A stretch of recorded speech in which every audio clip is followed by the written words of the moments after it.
in performance. Frequency unlimited, keep it disabled. It's designed for the extreme CPUs, basically for the old extreme CPUs, socket 7075, Pentium 4, but keep it disabled. Then core multiprocessing enable. We would like to keep it enabled because it tells us that it's going to use more than one core, and on this CPU it's dual cores and no core to duo, so I need to keep it enabled, so I'm going to use 2 cores. But if you're willing to overclock so high the CPU, if you're going to disable 1 core, it will generate less heat and the processor will overclock higher, but as again, it's not going to give you that much performance as 2 cores, because 2 cores, in my opinion, going to give you a better performance anyways. So I suggest you to keep it enabled and overclock with the 2 cores. Callback boot fix, some motherboards not going to have it, but basically just because this motherboard designed for the extreme overclocking, this thing has it because I can connect LN2 or dry ice to it and overclock it. So it's designed to run at -50 and lower. So I'm gonna keep it disabled. So I don't want to play with this. I'm not gonna go into minuses. I'm in the air cooling. Alright, and water cooling, you're not gonna go into minuses as well. So just keep it like disabled if your motherboard has it. But as again, don't worry if your motherboard doesn't have some features. I'm just let you know the main features, and your motherboard gonna have the C1E function. You need to disable it. It's going to have ease function. You need to disable it. It's probably going to have the virtualization technology. You need to disable it. It's going to have the executable disable bit. Enable it. I mean virtualization technology. Enable it. And it's probably going to have the core multiprocessing for sure. You need to keep it enabled. Alright, but on multi-core processing, if you're running P4, it's not going to have it. So it's going to tell you the hyper-threading,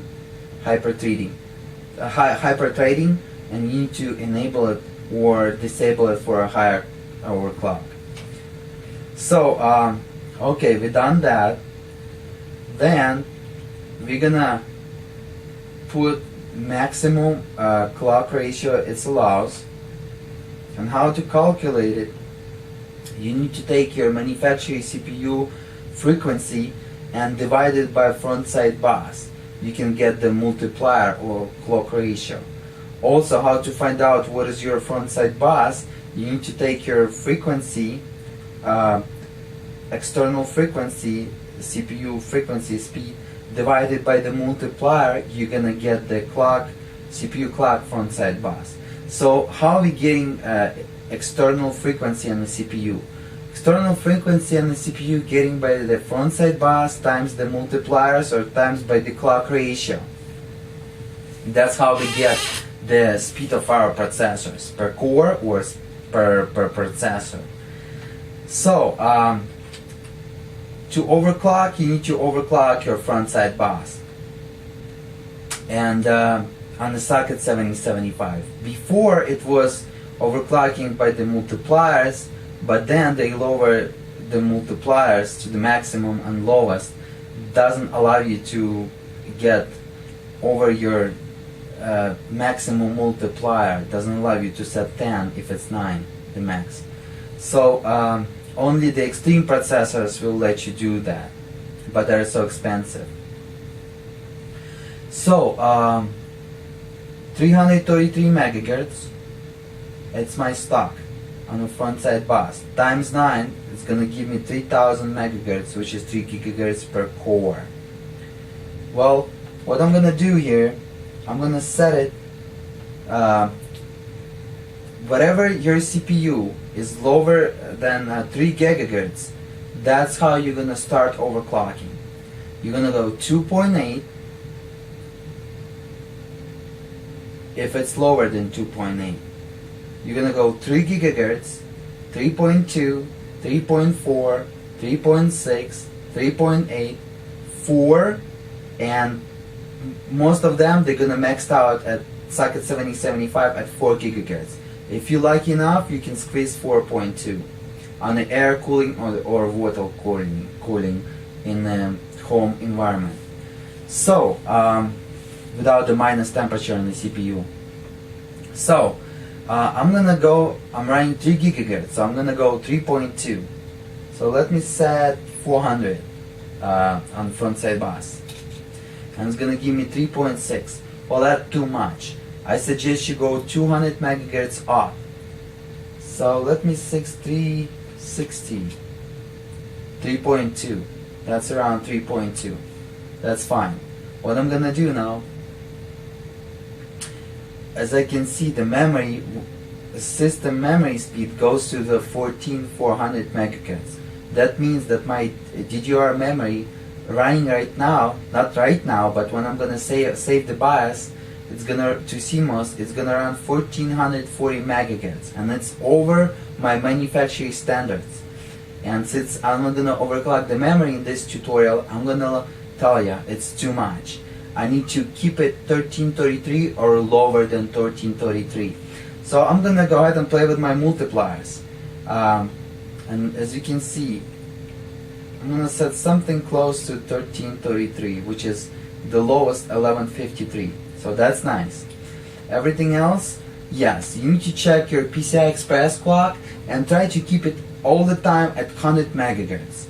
If you will keep it higher or lower than that, you can mess up your stability on your video card, on your PCI Express devices, and the computer might not boot, or computer just might not have the stability.